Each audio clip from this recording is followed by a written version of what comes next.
Walt, let's go through the Jets picks. You had very high marks for this draft class, and we'll get to your cumulative grade at the end here. But first, Arman Mambu, the offensive tackle from the University of Missouri. You gave this one an A+. Yeah, I mean, we talked about Membu a lot leading up to the draft on your show, and I mentioned this stat basically that, or I guess it's a fact. In NFL Combine history, when you factor in athleticism, like athletic score with like it's not just 40 times, but also agility tests and height, weight, and then also wingspan, which is key because it excludes Will Campbell. There have only been two offensive tackles who have met the criteria that Membu did. They were Trent Williams and Tristan Wirfs, who were obviously two amazing tackles. So Membu's in great company there. I love the pick, even though the Jets went back-to-back tackles, which I also told you on the show that I thought like if they don't draft Membu, it's because of that. And I know that teams they usually don't like to draft consecutive positions because it really complicates stuff when they're trying to negotiate contracts and whatnot 3 or 4 years down the line. But like I think it just goes to show how much like Membu. Given that they were willing to kind of like sacrifice that. So they might be in a bit of a pickle in 3 or 4 years with Olu Fashanu also needing a new contract. But I think Membu is just going to be an amazing tackle for the Jets. And we don't know who the Jets quarterback of the future is. Look, it might be Justin Fields. It might be someone they draft next April. I'm actually working on my 2026 NFL mock draft. But, having Membu there to protect that quarterback, whoever it is, I think it's going to be pretty great for the Jets. Walt, if the absolute worst thing that happens is that Olu Fashanu and Arman Mambu both become really good, and in 5 years they wind up having to pay both of them, I think that's a problem most Jets fans would sign up for. And we've seen the Eagles get around that. You can find ways to pay two tackles. Worst case scenario, they could franchise tag one of them and trade them for a haul. So it's not something I would personally worry about. Let's just hope that they wind up being as good as everybody is anticipating. Second pick in the draft for the Jets, number 42 overall in the second round. Mason Taylor, the tight end from LSU. You love this one too. You gave it an A-. Yeah, Mason Taylor, just a very productive tight end at LSU, and the Jets needed just weapons, whether it's receiver or tight end. They haven't had much of tight end recently. Tyler Conklin was there for a while, but he just wasn't that productive as a receiver over the middle of the field. And we know Mason Taylor can be that. He caught 55 passes last year at LSU. And as a bonus, you get revenge here on the Dolphins because you draft Jason Taylor's son. So I know obviously it doesn't really factor into the grade, but it's nice that the Jets get to have Jason Taylor's son here. So no, it's Mason Taylor as far as like targets not coming out of the backfield. Garrett Wilson, but then like you had a huge void there. I don't know if you want to count Alan Lazard. But Mason Taylor just kind of fills a huge need, and he's a good player. I thought it's mid-second round kind of makes sense for him, and I was hearing some late first-round buzz potentially. So I think this is a good value pick for the Jets. Third round, number 73, Aeris Thomas, the corner out of Florida State. And I said this on draft night. There were a lot of projections of him maybe going early second round, and yet the Jets get him early third round. I will correct one thing that you do have up on the site, Walt, which is you say that the Jets lost DJ Reed, so they needed to draft a replacement. They did sign Brandon Stevens from the Ravens. Much though we may not think that was a great idea, they did pay him quite a bit of money. Obviously, Aaron Glenn thinks highly of him, and he's going to start somewhere in the secondary. Otherwise, they wouldn't have paid him all that money. So for that part of it, I will say it was a little bit odd. But if you look at this, Aeris Thomas from a value standpoint, and when you take into account what Aaron Glenn values and his eye for defensive backs, this did make a lot of sense. There is some talk that maybe Stevens or Thomas could wind up at safety at some point. Who knows? Because Thomas is a bigger guy who can cover, but he's a little slower. I know his film speed is definitely better than his straight 40 time. I think he ran a 4.58 at the combine. So either way, a valuable player in the secondary. You really like this one, much like the Mambu pick. You gave it an A+. Yeah, I mean, I basically saying the same thing you did. It's just a great value pick, not just as a prospect who could go in the second round. We had him in the first round quite a bit for maybe a couple months. Not like first half of first round, but in like the 20s somewhere. We've had Aeris Thomas there, so not quite sure why he fell. Charlie Campbell does a Why the Slide series on the site, which will be starting soon, where he goes to his sources and asks them why these prospects slid in the draft. And given that the draft's over, these sources who are already forthcoming to Charlie, they're going to be even more forthcoming because they have nothing to hide. So they'll tell Charlie exactly why they slid. So I'm looking forward to seeing why Thomas fell. But I mean, look, sometimes prospects fall and there's no real explanation for it. That's sometimes what Charlie comes up with. So that may have been the case with Aeris Thomas. I haven't really heard anything. Like you said, he's a tall corner. I could see him maybe moving to safety, but I think he's going to be a good corner at the next level. And having the Aaron Glenn stamp of approval is nice. But you did mention something that kind of makes me want to shut down the site. I kind of forgot about Brandon Stevens. I don't know how I forgot about such a great talent. He's definitely headed for an all-pro team. I feel ashamed of myself, honestly. I don't know what to do with myself now. Next pick, this was on day 3. Aren Smith, the wide receiver out of Georgia. This one surprised people at pick number 110. Universally disliked, it seems, by Jets fans. I didn't really like it much either. I thought there were better players on the board. I like David Walker, the pass rusher out of Central Arkansas. Josh Farmer, the defensive tackle from Florida State, who did go a little bit later.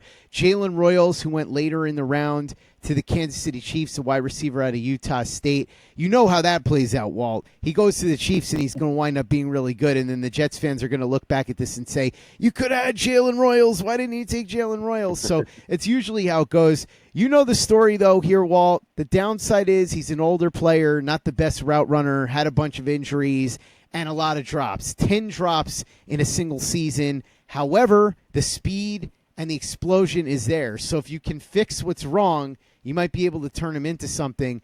I said that just about everybody disliked this pick, but you're not included in the just about everybody because you gave it an A.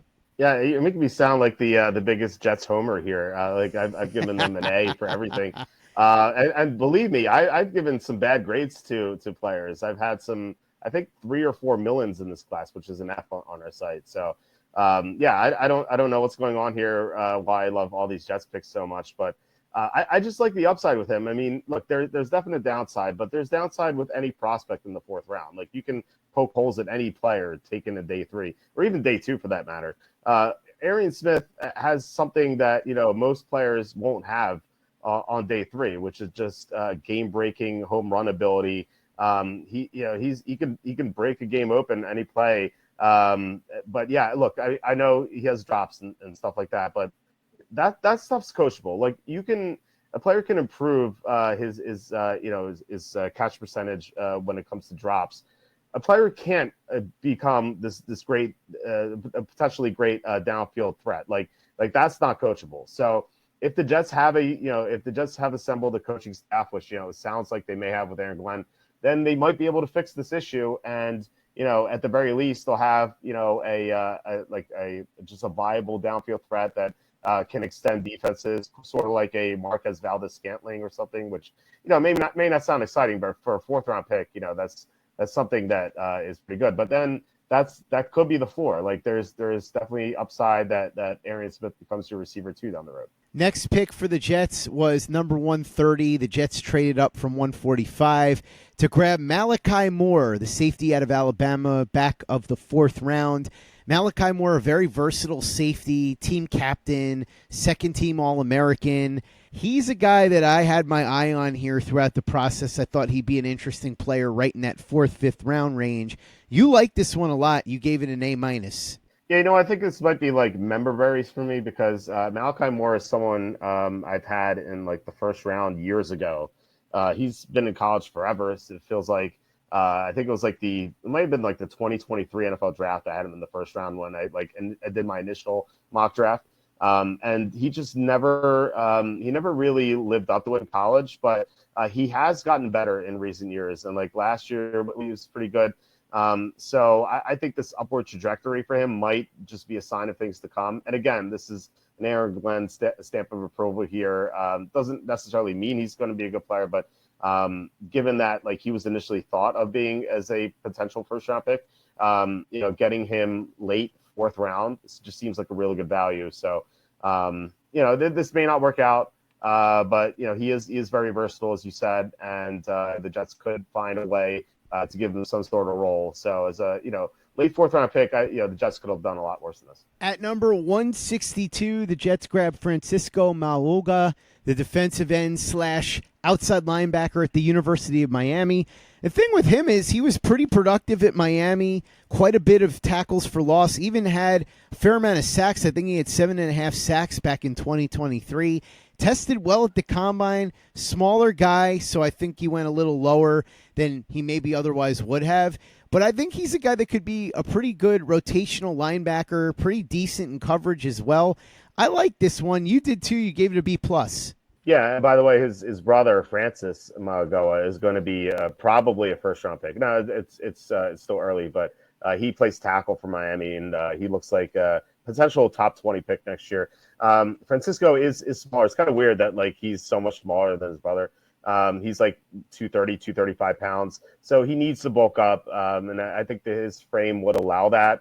So if he gets to 245 or something, I think that would be ideal. He definitely tested well at the combine, and he was productive. Got quite a few sacks in Miami, and like you said, he's going to be a situational pass rusher, I believe. Just come in on passing downs and contribute that way.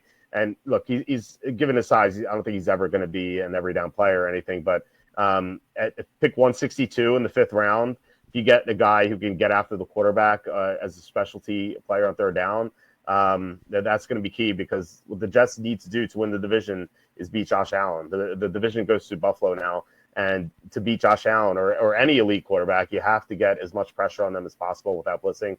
We just saw that with the Eagles, with Patrick Mahomes in the Super Bowl. It's the same thing with Josh Allen. So getting as many pass rushers as possible for the Jets or any team trying to challenge the Bills in the AFC East is pretty crucial. Speaking of getting guys that can maybe put a little bit of heat on the quarterback, how about Francisco Magoa's teammate at the University of Miami, Tyler Barron? He goes at number 176. The Jets made a trade to get up there. They swapped the fifth for a sixth next year to move up from 186 to 176.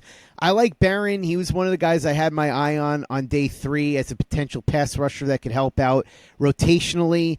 He did get a fair amount of sacks and tackles for a loss the last couple of years, both at Tennessee and Miami after he transferred. I told this story on the podcast. It's weird. He almost transferred to 2 other schools before finally winding up at Miami. And so he was good not only doing that, but also setting the edge, which I think the Jets could certainly use. They need depth at these positions. They need guys that can stop the run. And both Magoa and Tyler Barron are pluses in that category. So I like this one. You did too. You gave it a B+. Yeah, Tyler Barron, I had to check. In my final mock draft, I had him at pick 80, so third round. I thought maybe third round, fourth round made sense. I think I had him in the fourth round quite a few times. To get him at 176, I thought another great value, I thought. And again, to get pressure on the quarterback, to get to Josh Allen, you need as many pass rushers as possible. And Tyler Barron, I think, is pretty good. He had a fair amount of sacks in Miami, just like Magoa. But he's a bigger defensive end. He's kind of going to be your left end, I think. In a 4-3, he's going to be better against the run, much better against the run than Magoa.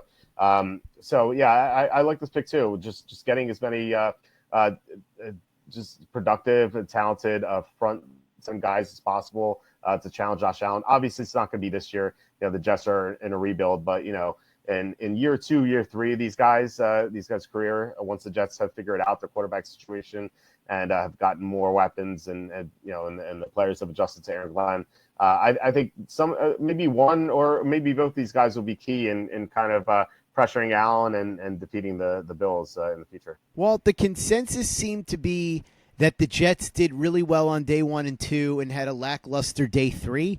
I don't necessarily agree with that. I liked pretty much all the players they got except for Aren Smith. Hopefully he winds up proving me wrong. I'm not saying Barron and Magoa are going to be amazing, but I think at worst They have a chance to be decent rotational pieces. And Malachi Moore, I think, has an opportunity to earn a starting job over the next year or two. So I like those players. I don't really think that they messed up on day 3 like a lot of people seem to. And you don't either. You gave the Jets an A in total for their draft class. Yeah, and again, just people listening to this might be like, "Oh, this guy probably gave A's to everyone." I gave an F to one team. I gave a D to a couple teams. I gave C to many teams. I liked the Jets overall. I only gave A pluses to 2 teams, and then I gave an A to I think 3, 4, maybe 5 teams or so, just off the top of my head.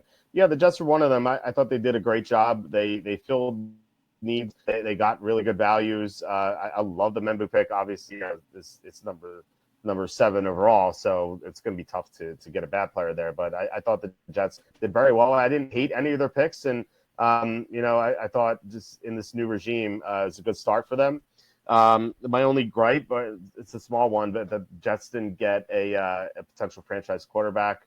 They had a chance. I don't know if you want to get into the Shedeur Sanders stuff, but they have multiple opportunities to get him or really some other guys too. It doesn't have to be Shedeur. I know they have Jordan Travis from last year, so maybe they think that he could turn into something. They signed Brady Cook as a UDFA, so maybe you could look at him, or maybe they just view Justin Fields as a potential quarterback in the future. So they didn't necessarily have to do it, but I thought, when Shedeur Sanders falls to round 4, like why not take a shot on him? I know that the Jets reportedly did not have him on the board, but still, I mean, like once he gets to round 4, why not take a chance? So overall, love what the Jets did. Only a few teams did better, but it's a promising start for this new regime.